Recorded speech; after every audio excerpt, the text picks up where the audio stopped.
Baik, bismillahirrahmanirrahim. Assalamualaikum warahmatullahi ta'ala wabarakatuh. Assalamualaikum. Jumpa lagi bersama saya, Suburdani, dalam podcast bersama Hurriyah Foundation bekerja sama dengan Harian Serambi Indonesia. Syederalun, hari ini podcast yang kita angkat dengan tema yang sangat menarik tentunya, Syederalun, yang menjadi salah satu perbincangan publik di Aceh akhir-akhir ini, yaitu tentang sosok PJ Gubernur Aceh, di mana Hurriyah Foundation dan Harian Serambi Indonesia mengangkat tema mencari sosok PJ Gubernur Aceh. Syederalun, pada sore hari ini kita sudah kedatangan 3 narasumber.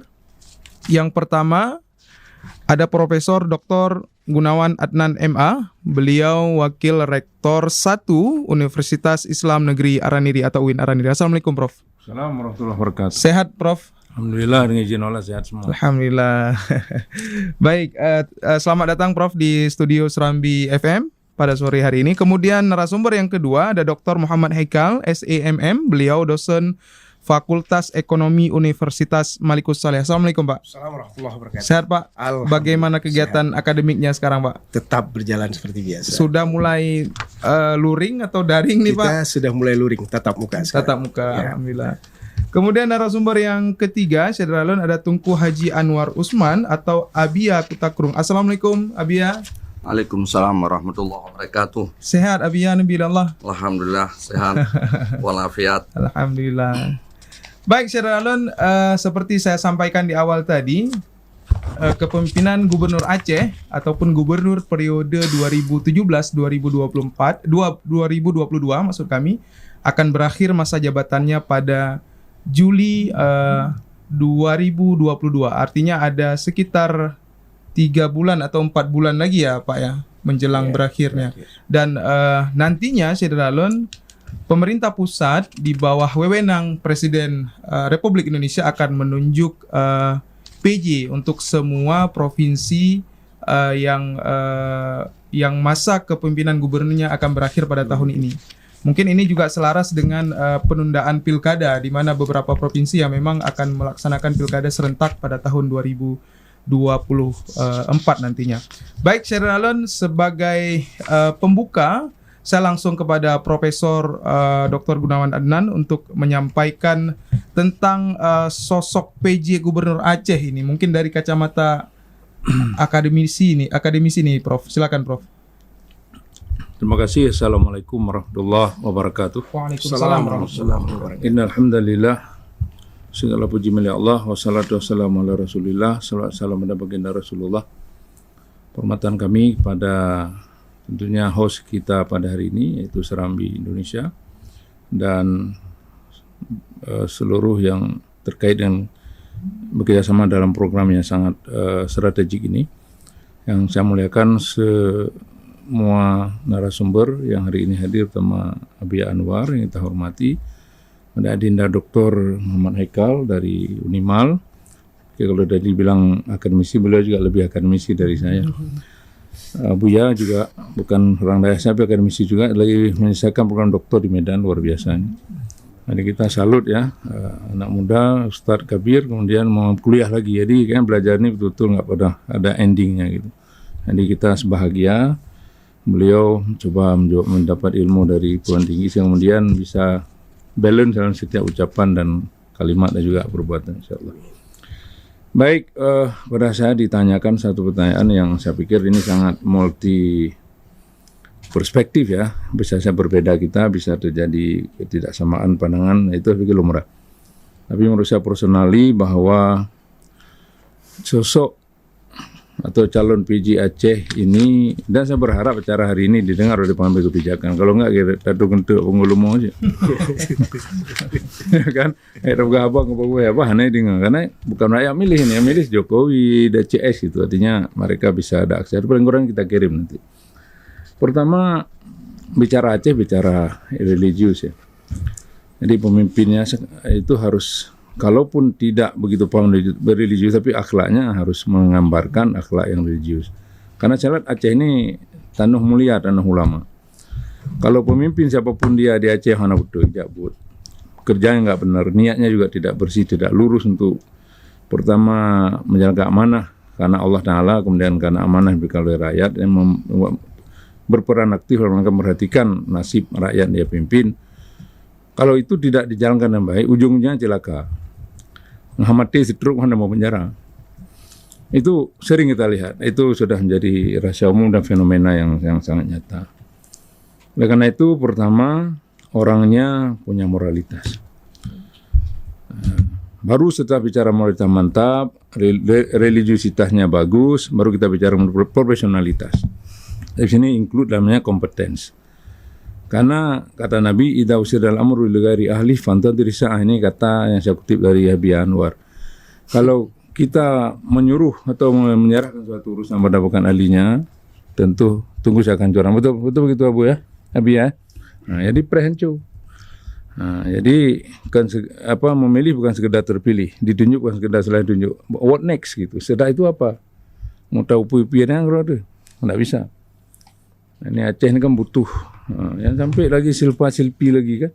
Rakyat lapar, kemiskinan meningkat, pengangguran juga bertambah. Tapi kok duitnya nggak bisa dibelanjakan, dihabisin, dan disalurkan pada tepat guna. Nah, ini saya pikir suatu aib ini, aibun kabirun kalau istilah kami pesantren, aib besar itu. Nah kemudian kalau misalnya ditanya lagi oleh Pak Subur, tapi saya memprediksi aja akan ditanya, apa harus orang Aceh? Saya pikir tidak harus, karena Indonesia Raya kan bicara Sabah Merauke, siapapun boleh, asal dia the best among us, yang terbaik di antara kita. Cuma kalau ada orang Aceh itu bonus. Ada orang pinter, religiusitas bagus, moralitas bagus, dan orang Aceh ini plus. Kenapa? Karena they can understand Acehese mother tongue, ya, bisa bicara, mengerti bahasa ibu Aceh gitu loh. Nah, di keluar rakyat didengar habis, tidak harus ada translator, tidak harus dia tanya ke kiri kanan nih kenapa, apa maksudnya, dia paham. Tapi kalau enggak apa-apa, asal baik. Malah saya mengatakan kalau Indonesia sekalipun kayak Mahathir itu, kalau dia masih panjang umur, enggak meninggal kemarin, atau sekaliber Erdogan, kita perlu sewa seperti kita sewa pelatih bola seperti siapa misalnya yang dari Jerman itu yang melatih Liverpool. Bukan bola nih. Tiga-tiga ya. Lupa Jurgen Klopp misalnya, Jurgen Klopp ya. Kita sewa kontrak Pak Mahathir atau Pak Erdogan. Indonesia ini sudah mestinya salah huruf misalnya, ini kita bilang, andaikan gitu. Lalu Bapak kami berikan waktu kontrak 5 tahun, atau nanti kalau bagus perpanjang lagi, berapa kita bayar? Harus begitu, enggak boleh harus orang kampung saya tapi on. Untuk apa orang kampung kita on gitu loh. Nah juga kawin nanti kita, kalau saya insyaallah izin Allah dan doa kita semua jadi rektor, saya tidak lihat kampung. Kalau enggak ngerti itu apa orang kampung, kenapa adik anak ibu kita, siapapun dia gitu. Karena harus center of excellence. Ini untuk Aceh juga harus jadi center of excellence. Karena Aceh berbeda dengan daerah lain. Jadi kalau misalnya nilai untuk memimpin Jawa Barat itu 100, kita harus 200 untuk memimpin Aceh. Karena orang Aceh terkesan memang agak sulit diatur. Iya. Jadi harus sabar sikit, kemudian yakin beri Allah yarham, pulinyung keluhan mata bora-bora bonalang. Nggak boleh kita terlalu reaktif, terlalu responsif, kemudian kita begitu dipancing lah, nggak boleh. Jadi kita harus jadi, saya namanya cocok, pimpinan itu harus memiliki sifat seperti ditanamkan oleh Ki Hajar Dewantara, bahwa ketika kita berada di depan, ya, ingar suntolodo, jadi teladan. Madia maun karso, ketika di tengah kita menjadi pemberi spirit, menjadi pengayom gitu, sama-sama bergerak. Tidak begitu senang kita, begitu saja anak buah kita atau rakyat, tidak boleh itu.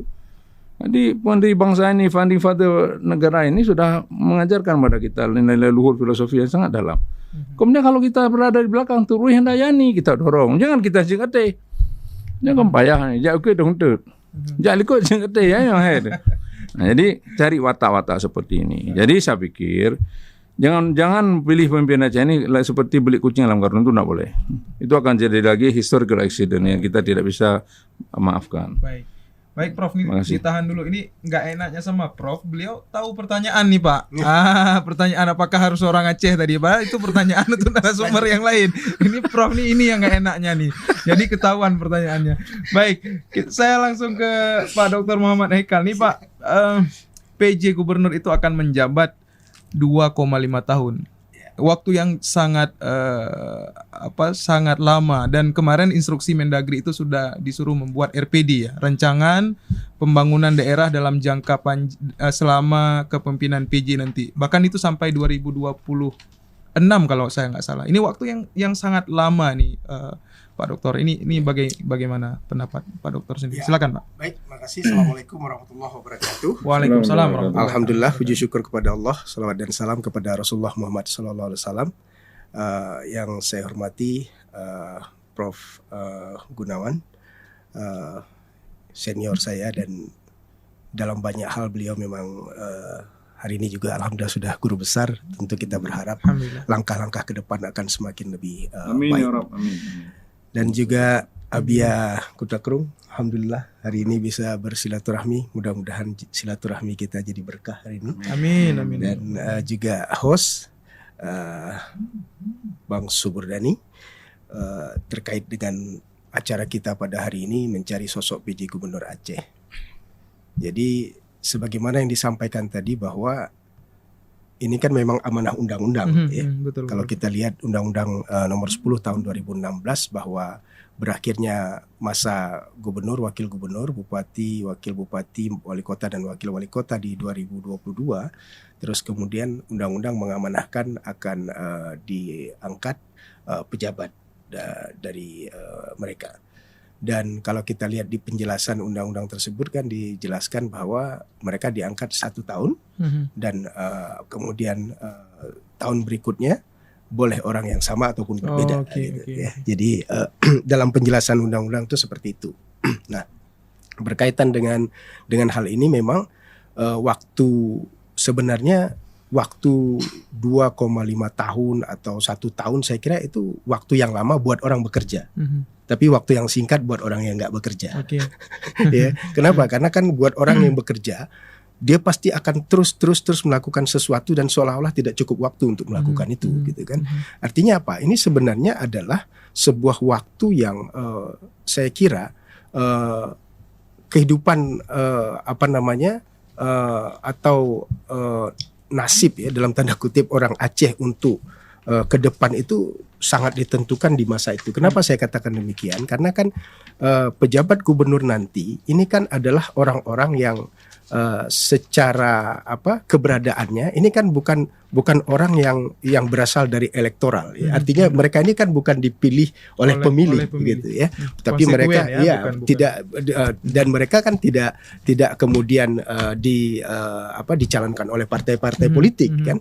Nah, artinya apa? Artinya bahwa pejabat gubernur ini kan dia memiliki sesuatu yang yang sangat modal yang sangat kuat ya untuk melakukan segala sesuatu, membereskan banyak hal yang di Aceh hari ini seperti yang disampaikan oleh Prof tadi, kita sangat menyedihkan ya bahwa prestasi-prestasi negatif Aceh hari ini kan harus diselesaikan dalam jangka waktu 2 atau 2,5 tahun yang akan datang. Saya kira ini waktu yang lama saya kira dalam tanda kutip bagi orang-orang yang mau bekerja, melakukan prestasi demi prestasi. Nah, makanya kita membutuhkan sosok yang benar-benar ketika amanah ini diberikan, mereka langsung berpikir apa yang harus dilakukan untuk menyelesaikan persoalan-persoalan Aceh yang sangat menyedihkan hari ini. Jadi saya kira dari sisi waktu ini sangat ya mungkin sangat kritikal ya, karena ini sangat menentukan untuk kedepannya bagaimana Aceh ini apakah memang bisa berlari mengejar ketertinggalan seperti daerah-daerah lain. Mengingat tadi kita ini kan saya ingat semacam adagium bahwa tidak ada negara atau daerah yang miskin itu tidak ada. Ya. Yang ada itu negara atau daerah salah urus. Ya, jadi atau kita yang memilih miskin nih Pak Dokter. Ya, ini juga mentalitas masyarakat kita juga mungkin ya. Mohon maaf, mungkin kita juga harus menyampaikan ada masyarakat yang mungkin mereka punya dalam tanda kutip punya hobi jadi orang miskin gitu kan, sehingga akhirnya banyak hal-hal yang kadang-kadang seharusnya tidak terjadi tapi itu terjadi. Jadi ini saya kira ini adalah waktu yang sangat kritikal bagi Aceh. di mana pejabat gubernur ini adalah orang-orang yang secara kepemimpinan dia harus menjadi seorang pemimpin yang memiliki percaya diri yang kuat, karena dia kan nggak perlu tergantung sama orang lain kecuali kepada pemerintah pusat, ya kan? Tapi dengan yang lain, dengan seluruh stakeholder yang lain, dia kan mesti membangun komunikasi yang bagus, gitu kan. Jangan seperti selama ini drama-drama politik yang sangat tidak bagus dipertontonkan. Terutama antara eksekutif dengan legislatif. Itu dia kan. Dan kita berharap jadi selama waktu ini hal-hal seperti itu nggak terjadi lagi gitu. Jadi makanya pemimpin dari karena background saya manajemen, saya kira dari sisi kepemimpinan ini adalah pemimpin-pemimpin yang mampu membangun komunikasi dan kolaboratif dengan semua stakeholder. Sehingga kenapa? Karena ini dia punya waktu yang cukup lama lah saya kira untuk bisa membuat satu hal yang luar biasa. Kenapa? Karena ketika kita bicara kepemimpinan itu kan legacy. Jadi apa yang dia tinggalkan setelah dia selesai. Nah, itu yang menjadi inti dari kepemimpinan. Saya kira itu awal sebagai pemantik. Baik, terima kasih Pak Dokter. Sangat menarik ya. Langsung saya ke Abia, karena mengingat memang kita waktu hari ini sangat singkat ini, Prof, Pak Dokter dan Abia. Langsung ke Abia. Ini pertanyaan sebenarnya yang sudah dijawab oleh Prof tadi ya. Tapi enggak apa-apa nih Abia. Mungkin kacamata dari perspektif Dayak, perspektif mungkin akan lebih dalam, karena Abia mungkin langsung bersentuhan dengan masyarakat Aceh selama ini. Apakah memang Abia yang akan menjadi gubernur nanti, PJ itu harus orang Aceh atau tidak? Tadi saya menarik dari Prof bilang kenapa harus orang lokal kalau memang tidak mampu. Itu mungkin satu yang jadi perbandingan yang cukup ini juga ya, Abia. Mungkin dari kacamata Abia sendiri seperti apa? Silakan Abia. Terima kasih. Assalamualaikum warahmatullahi wabarakatuh. Alhamdulillahirabbil alamin, wassalatu wassalamu ala asyrafil anbiya'i wal mursalin wa ala alihi wa sahbihi ajmain, amma ba'. Yang saya hormati kakanda saya Bapak Prof Dr. Gunawan, juga Bapak Dr. Haikal. Terima kasih Pak yang telah memberikan sedikit waktu. Sebenarnya kalau kita lihat dari tugas seorang PJ Gubernur berbeda tugasnya dengan gubernur. Karena PJ Gubernur pejabat untuk melaksanakan pemilu yang damai dan mencari pemimpin atau gubernur yang definitif, yang tugasnya sangat berbeda dibandingkan dengan gubernur yang dipilih langsung oleh masyarakat secara demokrasi. Maka oleh karena demikian, menyangkut dengan sosok gubernur, PJ gubernur ke depan, saya berpikir tidak mesti harus orang Aceh.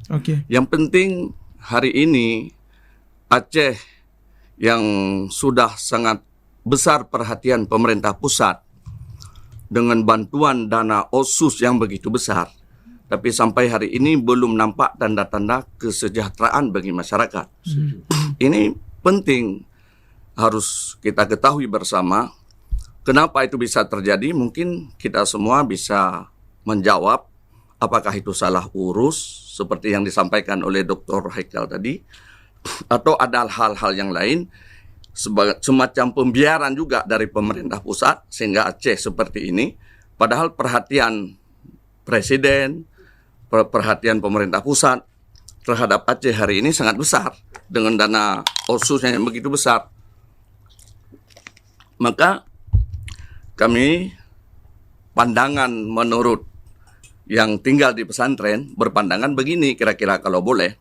Yang penting bisa memperbaiki fondasi yang sementara ini boleh dikatakan agak sedikit salah urus Aceh. Bagaimana ke depan tugas seorang PJ Gubernur bisa memperbaiki kembali. 2,5 tahun itu sudah cukup waktu untuk membangun fondasi untuk yang lebih bagus. Sehingga apa yang terjadi hari ini bisa berubah apa yang telah dilakukan hari ini yang memang yang masih banyak kurang sempurna bisa disempurnakan dengan baik. Karena dana otsus itu yang begitu besar yang diluncurkan untuk Aceh, hari ini belum nampak tanda-tanda kesejahteraan, mungkin akibat dari kesalahan dari pemerintah daerah itu sendiri dalam mengurus, ataupun bisa juga dari pembiaran dari pemerintah pusat itu sendiri, sehingga terjadilah hal-hal yang tidak kita inginkan. Terus yang kedua, saya melihat dari ketidaksinkronisasi antara legislatif dengan eksekutif itu menjadi dampak besar. Berbeda halnya dengan di Papua. Kalau kita lihat di Papua, dana otsus yang diberikan oleh pemerintah pusat terukur. Beda dengan di Aceh. Kenapa? Karena ada badan tersendiri yang mengurus dana otsus itu. Sehingga bantuan itu terukur. Kalau di Aceh tidak, dari semua dinas ada dana otsus. Maka kalau kita lihat ukurannya, dari mana ini bisa melihat dampak positifnya? Ini belum ada tanda-tanda yang bisa dipertanggungjawabkan. Ini perlu. Kemudian sosok PJ Gubernur yang akan ditunjuk ke Aceh, karena Aceh memiliki kesadaran bahwa Aceh ini daerah yang memiliki keistimewaan, kekhususan. Jadi harus dengan cara-cara yang istimewa, yang khusus pula pemerintah mengirimkan PJ untuk Aceh. Maka siapapun yang menjadi PJ Gubernur Aceh adalah orang-orang yang benar-benar memahami Aceh, memahami persoalan-persoalan Aceh hari ini, tidak mesti harus dari kalangan orang Aceh. Yang penting bisa memahami kultur Aceh, masyarakat Aceh, peduli terhadap apa yang lagi terjadi di Aceh hari ini, mampu menjaga perdamaian yang sudah terbina hari ini, yang itu begitu sulit untuk dijalankan, tapi mudah-mudahan dengan PJ Gubernur yang baru nanti bisa lebih baik lagi. Amin. Kemudian kita harapkan sosok gubernur, PJ Gubernur ke depan orang-orang yang kuat, yang mampu menjaga kestabilan. Karena Aceh ini agak susah, banyak kotaknya di Aceh ini. Karena selama ini kami melihat, saya orang di pesantren, yang sering dikambing hitam besarkan itu adalah syariat Islam. Padahal syariat tidak ada apa-apanya. Ada masalah apa sebenarnya? Jadi kenapa bisa begini? Ini karena syariat Islam. Kenapa ini nggak bisa? Ini karena syariat Islam. Tapi belum tentu orang itu bersyariat juga. Ini mohon supaya mungkin ke depan agak lebih baik lagi. Baik, menarik sekali ini Syed Ralon. Justru saya ini di luar dugaan jawaban Abia nih Pak Dokter sama Prof. Justru Abia menganggap ya yang harus menjadi PJ itu enggak harus mesti orang Aceh. Ini menarik sekali. Saya ke Prof. Ada 3 nama Prof dari hasil riset Hurriyah bersama Serambi Indonesia itu ada 3 nama yang mencuat ya. Ada Dr. Safrizal, Dr. Indra Iskandar, dan juga tokoh yang memang aktif di Aceh, Bapak M. Adli Abdullah. 3 nama ini Prof, menurut Prof ini siapa yang lebih pantas?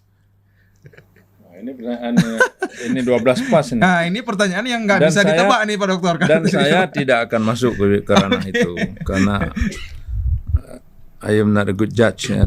Saya bukan. Tapi 3 nama ini kan tiga-tiganya putra Aceh nih. Ya, tapi yang saya kenal itu Bang Adli pertama, yang kedua Bang Safrizal. Dia Adinda Safrizal masih tua saya, dan bapak beliau itu guru saya, Pak Zakaria Ali. Dan Pak Iskandar ya. Indra Iskandar. Saya pikir juga baik orang, cuman enggak harus saya kenal baik dengan beliau, tapi intinya saya merangkum apa yang dikatakan atau merilai kembali apa yang disampaikan oleh Abia tadi dan juga Adinda Haikal, bahwa yang terbaik itulah yang pantas gitu. Dan yang lebih siap untuk mengemban itu ya itulah yang akan nanti semoga ditunjuk gitu. Saya tidak bisa memberi justifikasi karena pasti pandangan kita subjektif. Ya, sebagaimanapun berarti mungkin dari belakang pasti subjektif. Dan saya nggak masuk ke ranah itu. Betul. Jadi bagi saya siapapun boleh, tapi yang paling penting seperti tadi dikatakan harus punya tingkat sensibilitas yang tinggi. Aceh ini peka sekali. Harus mereka siapapun, putra Aceh sekalipun juga harus punya kepekaan terhadap historisitas Aceh. Bahwa tadi bagus sekali Abia menyampaikan bahwa perdamaian itu harus menjadi juga bagian dari concern kita bersama. Nggak gampang ya. Dan makan dengan perdamaian itu orang lain belajar ke Aceh dan Indonesia. After 30 years long konflik ya, 30 tahun lebih konflik, lamanya konflik bisa damai luar biasa. Dan ini tidak gampang. Maka kemarin saya ketika ditunjuk oleh Wali Nanggro serta Pak sebagai tim Pembinaan Pengawasan Helsinki juga didukung oleh Pak Nova. Ya. Saya pikir ini menjadi penting. Ini kita bukan pengkhianatan NKRI karena perdamaian itu sendiri ditandatangani. Ini harus ingat semua kita, maksud intelijen harus dengar ini. Bahwa ditandatangani dalam bingkai NKRI, bukan Aceh berdiri sendiri. Ya, itu harus paham. Jadi ketika kita mau perjelas itu bukan pengkhianatan pada Merah Putih, bukan. Dan bukan pengkhianatan terhadap perdamaian yang sudah ditentukan. Justru itu kita merawat perdamaian itu sendiri. Karena siapapun ketika merasa ditipu, ketika merasa dia tidak diperlakukan secara adil, ini manusiawi. Nggak Aceh, nggak ada Papua, nggak ada Jawa, nggak ada, sama aja. Nah, maka saya pikir ini MOU Helsinki ini kita jaga bersama. Yang kurang kita, kemarin juga ada isu ini harus dirubah. Yang sudah ada aja belum diimplementasi, how come? Ya kan? Main dirubah, sudah mentok, udah tembok besar, baru rubah. Anu mau jali buka jalan lain. Ini jalan yang udah ada belum pernah dijalani, kok boro-boro mau rubah? Iya. Ini ada pihak itu sudah siapkan dana untuk ngurus, ini sudah 8M dana ditentukan. Saya sebutkan apa orang ada tersungging nanti. Siapkan dana 8M untuk ngurusin bolak-balik naik pesawat aja, tapi hasilnya enggak ada gitu.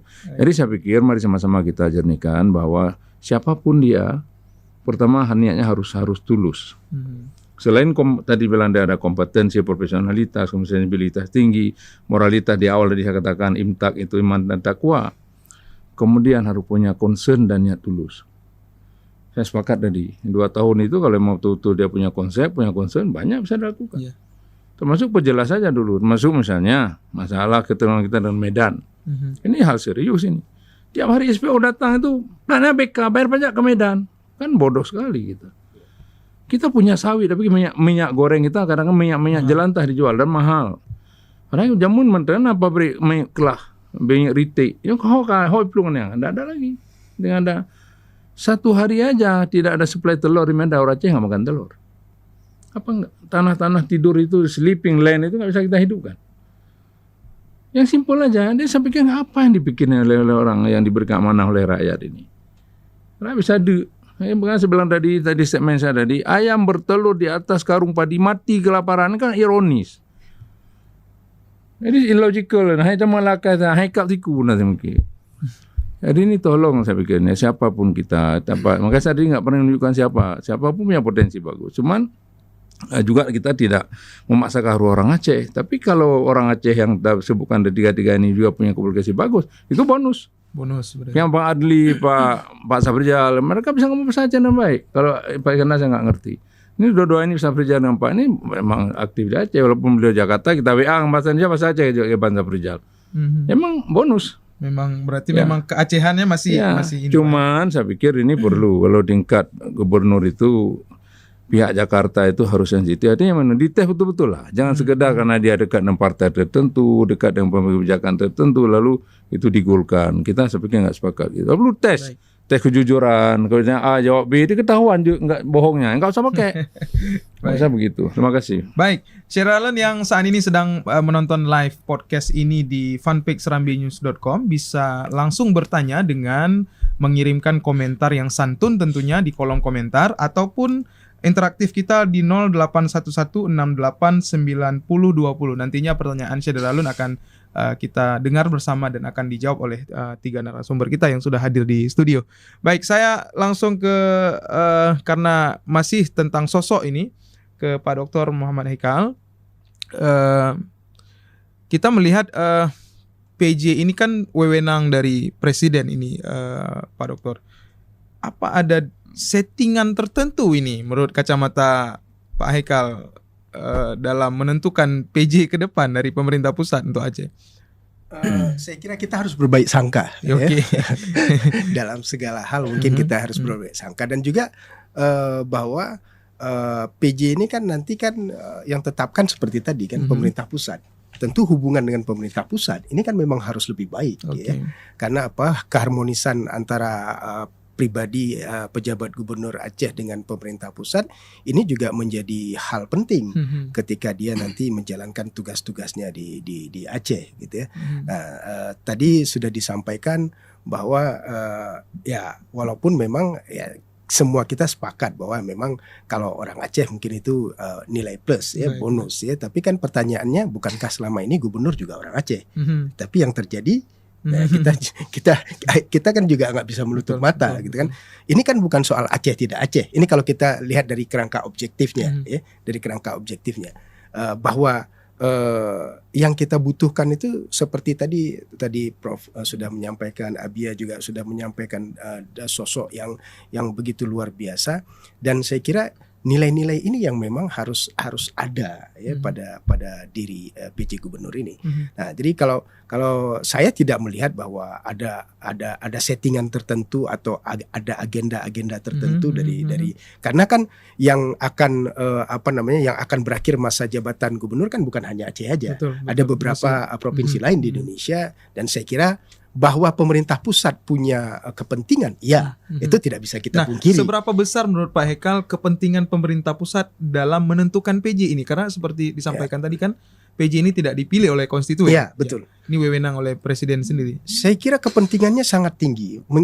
Kenapa? Karena mungkin pemerintah pusat juga melihat Aceh mungkin berbeda dengan melihat provinsi lain di Indonesia. Seperti tadi Abia sampaikan bahwa Aceh dapat dana otonomi khusus, tapi kok masih begini-begini terus gitu kan. Saya kira pemerintah pusat juga memberikan perhatian yang kita sebenarnya. Nah ini saya nggak ngerti juga. Tapi dari sisi saya sebenarnya melihat perilaku Pak Jokowi yang asal kemana-mana ke luar negeri terus singgah di Aceh beberapa kali, itu kan menunjukkan bahwa beliau sebenarnya punya ikatan emosional dengan Aceh. Nah, betul. Kenapa ini kemudian tidak dioptimalisasi gitu maksud saya? Sehingga hal ini harusnya ketika Pak Jokowi, dan saya kira ada beberapa momen yang beliau sendiri menyatakan secara pribadi, harusnya ini kan menjadi momentum ya, yang bisa dimanfaatkan untuk memberikan satu hal yang lebih kepada Aceh oleh pemerintah, oleh gubernur dengan urusan hubungan emosional tadi. Jadi kalau dilihat dari sisi kepentingan, saya kira pemerintah pusat punya kepentingan yang sangat luar biasa. Kenapa? Stabilitas daerah tentu kan mungkin akan berpengaruh pada stabilitas nasional. Jadi sehingga mungkin penempatan orang-orang yang menjadi PJ ini juga saya kira tidak terlepas dari dari kacamata pemerintah pusat dengan kepentingan-kepentingan yang secara umum yang seperti yang saya sampaikan tadi. Baik, terima kasih. Ini Pak Haikal juga 2 tahun lalu kalau nggak salah ya Pak Presiden itu bahkan menggunakan kostum daerah Aceh ya, di peringatan 17 Agustus. Ini sangat sebenarnya momentum yang luar biasa yang semestinya diambil oleh pemerintah. Saya kira Pak Jokowi tidak sembarangan kan memilih kostum untuk peringatan. Betul. Pasti ada nilai-nilai tertentu, ada pertimbangan. Nah, ini yang kemudian kenapa kita manfaatkan untuk kepentingan Aceh gitu maksudnya. Jadi saya kira Pak Jokowi juga, saya yakin dalam hal ini pemerintah pusat ya, pasti beliau punya harapan kepada PJ Gubernur nantinya, saya kira agar supaya ketertinggalan Aceh yang sepakat tadi semua kita menyatakan itu, ini segeralah gitu dalam waktu 2,5 tahun ini kalau bisa kan plungle gimana Prof ada lompatan besar ya yang kita harapkan. Saya kira inilah seperti saya katakan tadi bahwa inilah critical time ya buat Aceh untuk mendapatkan sosok yang tepat bisa mengangkat kembali kehidupan masyarakat kita. Baik. Nah, Abia, ini dari penjelasan Pak Dr. Haikal tadi seperti ada beliau mencoba mengevaluasi apa yang sudah dijalankan oleh gubernur saat ini gitu. Gubernur periode 2017-2022. Artinya ada beberapa hal yang memang di kacamata Pak Haikal itu tidak terrealisasi dengan baik, termasuk tadi kesempatan momentum kedekatan emosional dengan presiden. Nah, menurut Abia sendiri, apakah dengan ada PJ nanti dalam masa 2,5 tahun, 2 tahun setengah maksud kami, apakah PR-PR yang selama ini belum selesai itu bisa dikerjakan nggak oleh seorang PJ nanti? Atau jangan-jangan nanti PJ-nya hanya membawa gerbong kepentingan pusat ini ke Aceh ini, Abia? Silakan Abia. Makanya seperti yang saya sampaikan tadi, PJ Gubernur itu orang-orang yang mampu melihat Aceh, mengetahui masyarakat Aceh, dan memahami kultur Aceh. Karena banyak hal yang belum sempurna yang lagi dilaksanakan oleh gubernur kita sekarang. Dengan segala keterbatasan, mungkin karena persoalan Aceh yang begitu besar, sehingga pejabat gubernur yang akan diberikan oleh pusat nanti mudah-mudahan yang memang betul-betul memahami keadaan yang lagi berjalan di Aceh selama ini. Dan menurut saya ini momentum, kesempatan yang sangat baik untuk menentukan Aceh masa depan. Maka kepemimpinan PJ Gubernur nanti dari tahun 2022 sampai 2024 itu kan masa transisi yang perannya amat krusial bagi pembangunan Aceh. Kita berharap semoga Presiden atau Menteri Dalam Negeri betul-betul melihat siapa yang akan ditunjukkan sebagai PJ Gubernur Aceh, betul-betul orang-orang yang mampu, yang pernah bertugas, yang memahami benar kultur Aceh dan keadaan masyarakat Aceh. Maka tidak mesti, kalaupun ada orang Aceh ya lebih bagus. Seperti yang disampaikan oleh Pak Doktor tadi. Ada Bang Adli, ada Pak Safrizal, kan putra-putra terbaik bangsa. Ada Pak Doktor Indra Iskandar. Tidak ada persoalan. Cuman yang penting yang kita harapkan pemerintah pusat ini benar-benar serius. Mudah-mudahan tidak menjadi semacam sebuah pembiaran lah terhadap Aceh. Kasihan Aceh, kasihan rakyat Aceh. Baik, Abia tahan sebentar. Sepertinya ada penelpon masuk. Teman-teman di studio mungkin. Ya, halo, assalamualaikum. Ya, waalaikumsalam. Ya, dengan siapa di mana? Ya, Akmaludin Pak di Lampe. Siapa? Akmaludin.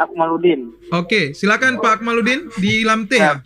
Baik Pak, kepada ketiga narasumber mungkin bisa menjawab nanti kan ini terkait dengan PJ Gubernur jabatan yang sangat lama 2,5 tahun. Nah, sekarang itu kan sudah ada nama yang beredar di masyarakat luas nih Pak. Ada Pak Adli Abdullah, Dr. Safrizal, dan Dr. Indra Iskandar.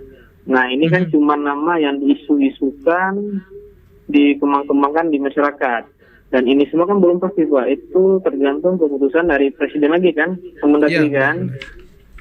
Mungkin pun bukan dari 3 nama ini. Nah, mungkin bukan dari 3 ini kan. Iya. Nah, apakah dari ketiga nama ini berapa persen kemungkinan orang Aceh itu sendiri bisa menjabat sebagai PJ Gubernur selama 2,5 tahun. Nah, berbicara tentang 2,5 tahun, apakah jabatan itu bisa diganti? Apakah 2 orang gubernur nantinya 1 tahun diganti lagi atau bagaimana Pak? Oke. Baik, itu saja Pak.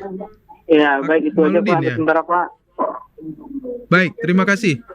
Baik, makasih. Mungkin ini langsung pertanyaannya sebenarnya sudah terjawab tadi sama Pak Haikal ya. Saya langsung ke Pak Haikal terkait masa jabatan tadi. Silakan Pak. Kalau kita lihat di Undang-Undang Nomor 10 Tahun 2016 di pasal 201 itu kan dijelaskan, dan kemudian dalam penjelasan lanjutannya di sana memang disebutkan yang pertama bahwa yang bisa menjadi penjabat gubernur itu adalah mereka yang pejabat madya ya, sementara untuk bupati, wali kota itu adalah pejabat pratama, di mana seperti tadi masanya 1 tahun bisa dilanjutkan oleh orang yang sama atau nanti bisa digantikan dengan orang yang berbeda, tapi masanya itu satu tahun gitu ya. Nah, itu sudah jelas kalau di dalam undang-undang aturannya sudah jelas ya. Nah, saya kira tinggalkan ini kan kearifan pemerintah pusat kan, apakah waktu yang kita sampaikan tadi itu kemudian ini akan berbeda orangnya selama 2,5 tahun itu akan ada berapa orang atau hanya 1 orang yang kita berharap yang terbaik lah seperti yang disampaikan tadi. Berarti bisa jadi ada PAW atau enggak gitu ya. PAW lah kalau bahasa di sini. Baik, terima kasih Pak Haikal. Saya lanjut, ini ada beberapa pertanyaan. Tadi masih lanjut sebenarnya kepada Abia. terkait apa yang dilaksanakan oleh gubernur saat ini untuk PJ nanti PR-nya kira-kira nih Abi ya. Program prioritas yang belum tersentuh ini, karena Abi akan sering sekali bersentuhan dengan masyarakat di dayah, di pesantren, sering mendengar curhatan masyarakat banyak gitu ya. Nah, kira-kira apa program prioritas yang selama ini belum tersentuh oleh pemerintah saat ini dan memang harus menjadi program prioritas oleh PJ nanti? Di sektor apa nih Abi ya? Silakan Abi. Saya melihat banyak hal yang belum sempurna dilaksanakan oleh Pak Gubernur kita sekarang yang memerlukan kesempurnaan yang akan disempurnakan oleh PJ nanti, seperti persoalan JKA yang ini sangat penting kebutuhan bagi masyarakat Aceh sesuai dengan visi misi Gubernur. Terus yang kedua persoalan ekonomi, persoalan pendidikan yang sangat jauh tertinggal. Kalau kita melihat dari provinsi-provinsi yang lain juga yang tidak kalah pentingnya menyangkut dengan masalah kesehatan. Memang ini hal-hal yang diharapkan oleh masyarakat Aceh dan ini belum tuntas. Mungkin akibat dari persoalan itu tadi, gubernur juga sendiri, kita kan tidak ada wakil gubernur. Ini juga pengaruh juga. Di samping dengan agak sedikit kurang harmonis dengan anggota DPR juga. Pak Gubernur sendiri mungkin dalam menjalankan tugas ini kan berat, Aceh luas. Ini mungkin hal-hal yang menjadi pertimbangan pemerintah pusat untuk ke depan. Semoga PJ Gubernur betul-betul harus orang yang kuat. Ini tantangan yang harus disempurnakan. Bukan kita mempungkiri apa yang telah terjadi hari ini. Ya, hari ini sudah bagus untuk hari ini, tapi masih banyak kekurangan yang harus diperbaiki. Baik, saya ke Prof. Ini Prof, selama ini seperti Pak Haikal sampaikan tadi, ada disharmonisasi antara eksekutif dan legislatif. Ini tentunya dua pihak ini masing-masing punya ego sektoral yang sangat tinggi karena sama-sama dipilih oleh rakyat dan punya konstituen sendiri tentunya, Prof. Nah, PJ nanti kan tidak ada kaitannya dengan konstituen, atau justru nanti PJ nanti akan lebih ego daripada seorang gubernur karena menganggap ya DPR nggak butuh karena nggak dipilih nih. Ini gimana menurut Prof ini? Makanya tadi kita bilang bahwa siapapun terpilih orang terbaik. Pertama, tapi dalam the way atau the manner how to communicate ini menjadi penting. Jadi komunikasi merupakan sangat penting. Tidak hanya dalam konteks publik yang sangat luas sphare-nya seperti provinsi dan keluarga aja, kalau komunikasi macet, saya pikir macet semuanya. Kalau nanti harus the best. Jadi tidak hanya pertimbangan karena dia dekat, tidak boleh seperti itu. Maka harus orang-orang yang betul-betul punya sense of belonging, sense of crisis gitu. Jadi Aceh ini krisis ini. Tadi kata Bia betul. Ini JKA ini kan gontok-gontokan nih. Betul. Oleh orang DPR mengatakan itu gubernur yang salah sehingga bisa orang gubernur kemarin komentator, saya bilang komentator gubernur atau jubirnya si MTA mengatakan ini salah, ini DPR ngomong gini, ini kan seharusnya inilah saya nggak masuk ke ranah itu. Oke. Jadi kemampuan berkomunikasi. Tapi yang kedua apresiasi. Jadi terlepas jelek apapun gubernur sekarang ya, tentu tidak, dia kan tidak meninggalkan kertas kosong. Pasti ada catatan-catatan yang dia sudah lakukan dengan timnya, dengan jajarannya. Tinggal sekarang mereka harus cepat mapping. What is the rest of problem? Ya, apa menjadi sisa masalah yang harus diselesaikan? Nah, dia kemudian ada skala prioritas. Priority scale itu menjadi penting. Misalnya ini sektor tadi ya, karena kebutuhan akan pendidikan, kebutuhan kesehatan ini menjadi basic need, ini harus dipenuhi. Should be fulfilled, harus dilaksanakan. Selain kebutuhan pangan tentu saja. Nah, ini penambangan yang saya bilang tadi, jadi Aceh ada beras kita dibawa ke Medan, taruh label Medan, harga melambung ke sini. Aceh surplus padi tapi tidak surplus beras. Padahal lu PRB, padahal bersantai, ini pembelau Medan. Nah, ini harus pikir bagaimana caranya. Jadi saya pikir banyak ahli ekonomi di kita, di Unsia, di UI juga ada ahli, bahkan ada ekonomi Islam, panggil mereka. Panggil mereka. Dan khusus pakai bayar mereka begadang malam, pikirkan dulu rakyat. Jangan kita foya-foya kan begitu. Jadi saya pikir kalau ditanya tadi gimana, apa ada potensi, tergantung bagaimana mereka membangun komunikasi. Datang komunikasi. Makanya kita tadi Abi mengatakan menarik. Jadi kultur Aceh bagaimana kultur Aceh? Lihat rumah Aceh, kok pintu kecil. Rumah sarmo kecil sepintu kanya gelong payang cit tepai oleh. Anjir damang. Ini filosofi masuk pertama susahnya. We have to learn, we have to understand. Kita harus memahami bagaimana budaya Aceh. Setelah kita pahami, kita jaga orang Aceh, kita tung hati, masuk ke dalam rumah raya. Itu pertanda orang Aceh masalah sense of respect ini tinggi. Jadi kalau harga dia kena orang Aceh nggak ada cerita. Maka ada pepatah ati tepeh bulu beh hai budak barat. Enggak juga saya. Tapi kalau hati hana tepeh tajih je dah. Harus sensor. Oke, harus sensor. Menarik, betul. Jadi rumah Aceh tadi sangat filosofis, Prof ya. Saya sebagai antropolog dan sosiolog melihat ini semua ada nilainya. Orang Aceh kenapa bawa rumah menghadap kiblat? Coba lihat. Yang dua kan menghadap kiblat. Anak pedanya Aceh pakai kiblat, kalau aja rumah begitu kan. Yang menyuhana dia bukan rumah sekedar orang Aceh filosofi. Maka juga mengatakan orang Aceh sangat, saya jamin 1000% sangat nasionalis dibanding suku lain. Nya bukan rumah benda merah putih dito taruh. Saya mau percaya semua orang. Betul. Jadi saya menantang kalau bilang Aceh tidak nasionalis, cuma jangan tipu-tipu. Kita fair-fair orang Aceh terbuka. Kan gitu. Iya betul. Saya ngomong ini enggak takut karena saya juga juara unit terbaik Lemanas kan. Saya penata P4 dulu. Jadi kita bicara fair-fair saja. Jadi enggak ada, kita bicara mengkritisi kita sendiri. Ya, betul. Nah, tidak harus kita menjadi pengkhianat bangsa, tidak. Cuma kita membuka mata kita semua. Mari kita bangun kebersamaan. Mari kita bangun perdamaian atas dasar tidak pura-pura.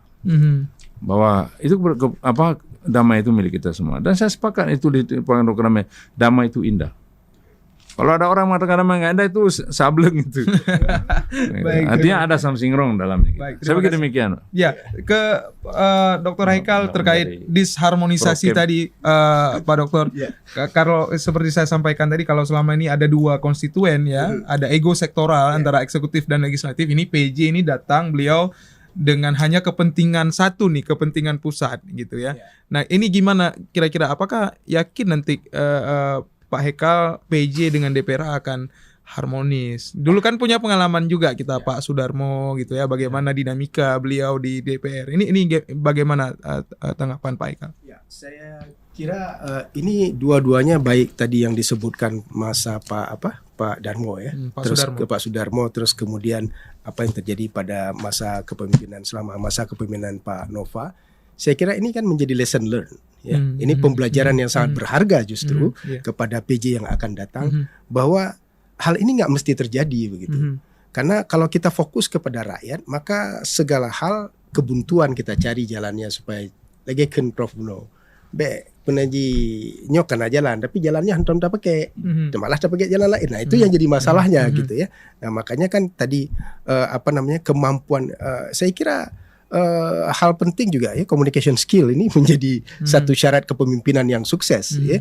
Sehingga makanya saya lebih melihat bahwa bagaimana menjalankan kepemimpinan sosiologis ya, yang dimana nilai-nilai kultural yang disampaikan oleh Abia tadi ini menjadi satu hal yang memang harus diterapkan di Aceh.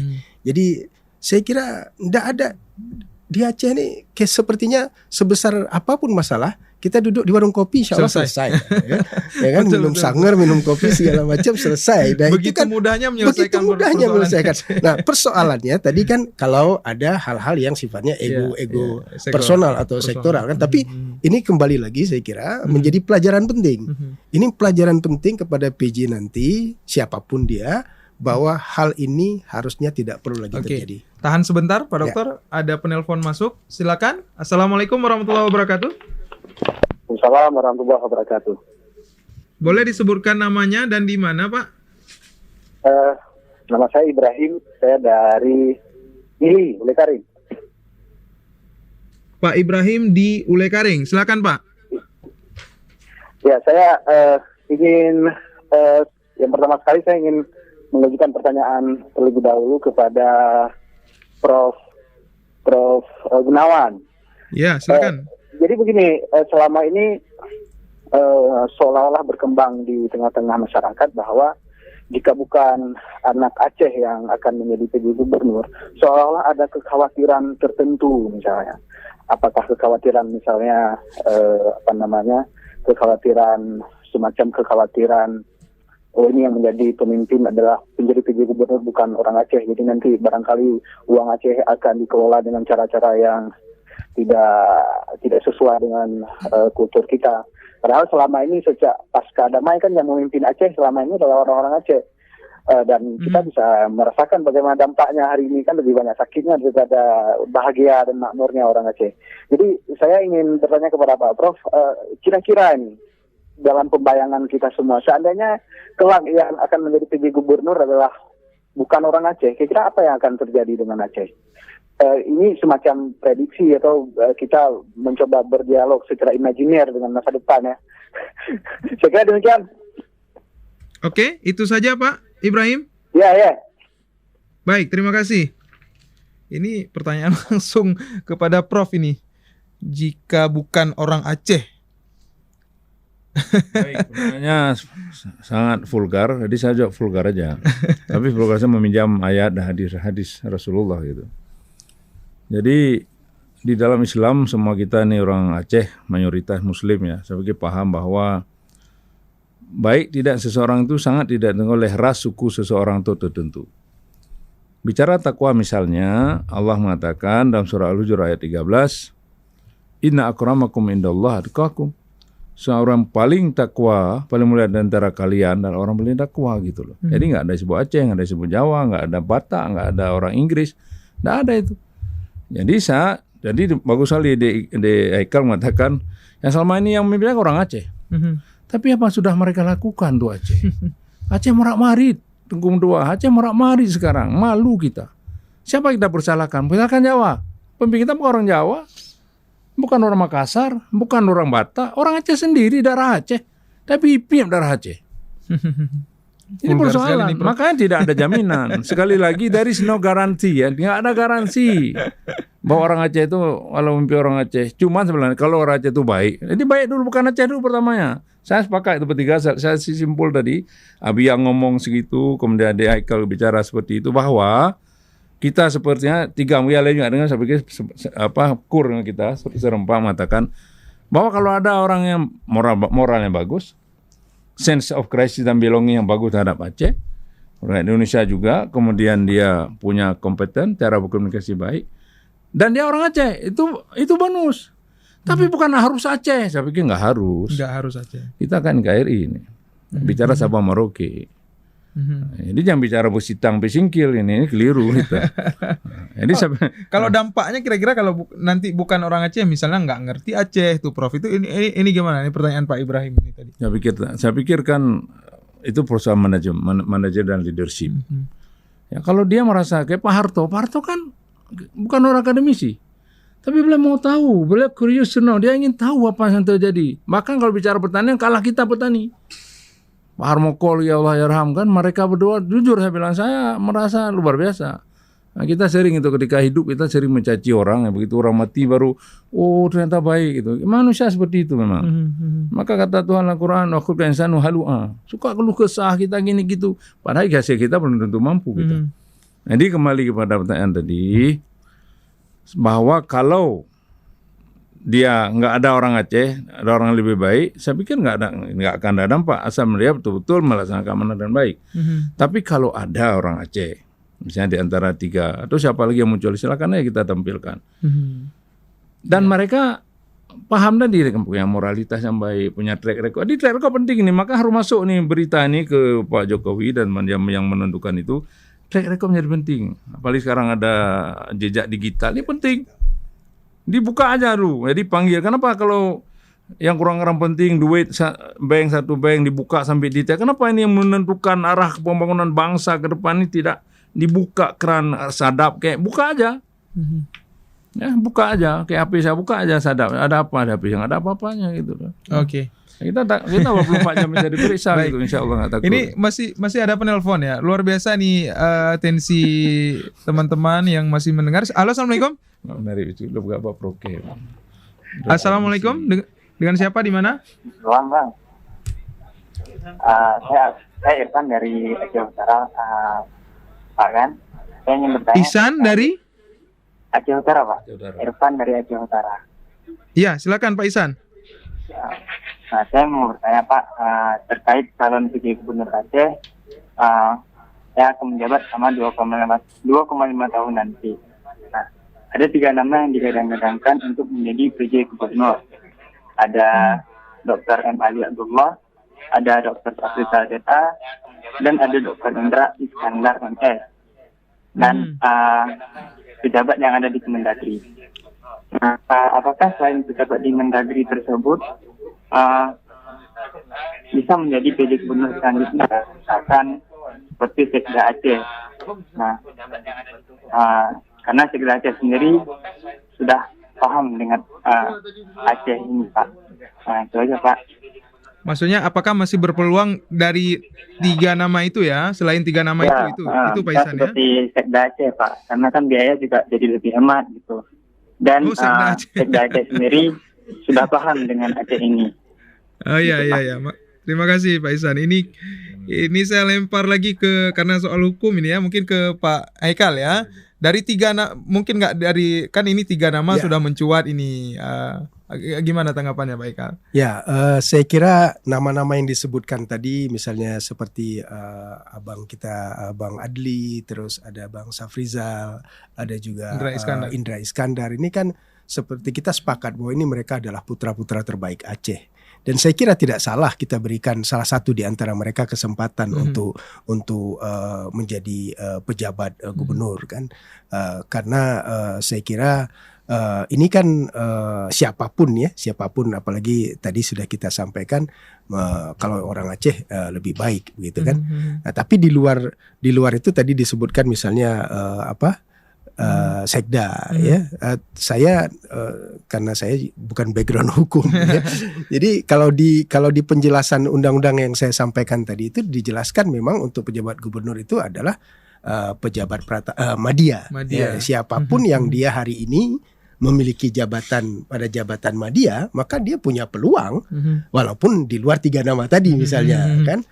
Tapi kan nama-nama yang tentunya nama-nama yang muncul tadi ini yang disampaikan tadi, berarti ini kan ada atensi dari masyarakat Aceh bahwa mereka melihat sosok-sosok ini memiliki peluang untuk dititipkan harapan 2,5 tahun ke depan. Tapi tidak terlepas juga bahwa di luar nama-nama ini juga punya kans untuk itu. Jadi ya kalau mengacu kepada undang-undang seperti yang saya sampaikan tadi, jadi saya melihat 3 nama ini seperti yang saya sampaikan tadi, ini nama yang muncul karena ada harapan, ya. Nah, tinggal bagaimana nanti kalau seandainya salah satu di antara mereka memang diberikan kepercayaan oleh pemerintah pusat, jangan kecewakan harapan ini. Kelolalah harapan ini dengan baik. Kenapa? Dari yang kita lihat setelah perdamaian kita tanda tangani, sampai dengan tsunami kita hadapi, terus kemudian hari ini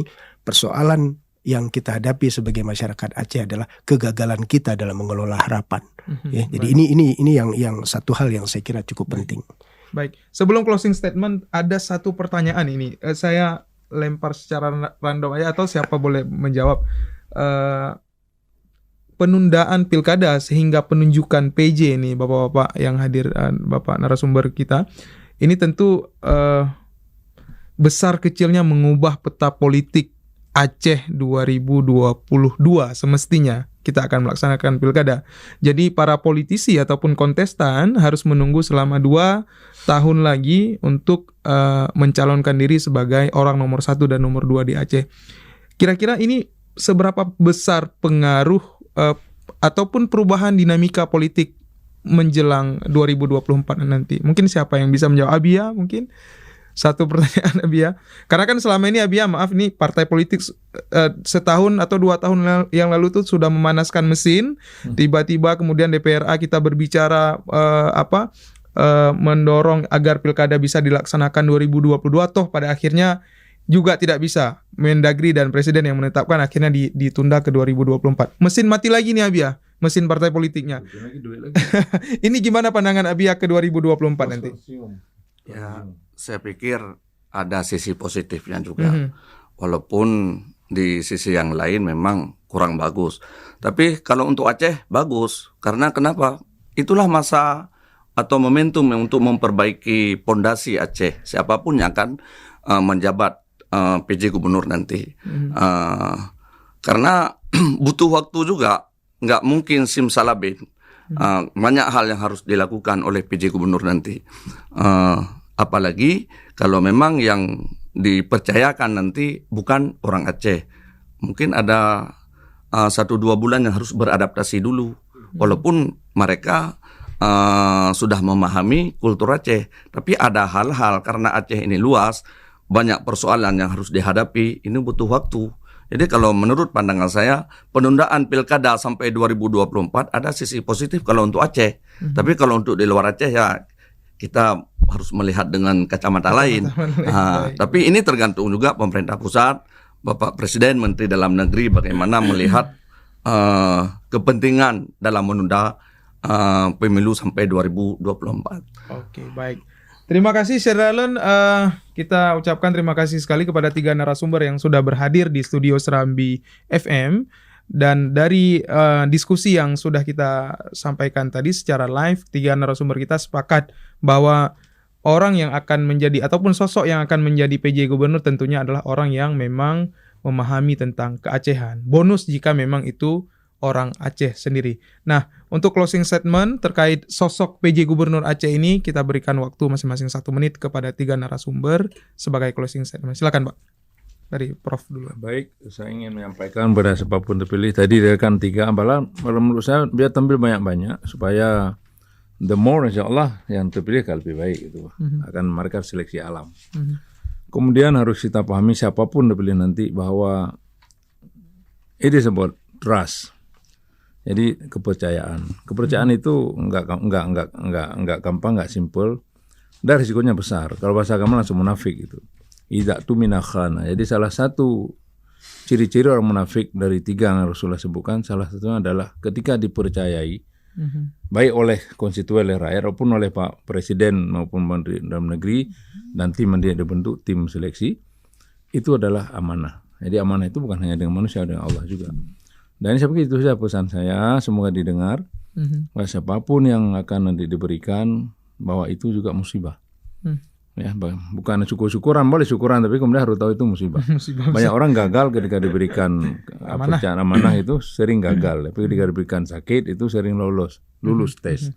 Ini saya pikir ini hal yang saya ingatkan sebagai sesama kita hamba Allah dan sebagai warga negara yang baik. Saya pikir semua menjaga kita clean and good governance itu perlu dikedepankan siapapun. Terima kasih. Baik, terima kasih. Langsung kepada Pak Dr. Haikal. Ya.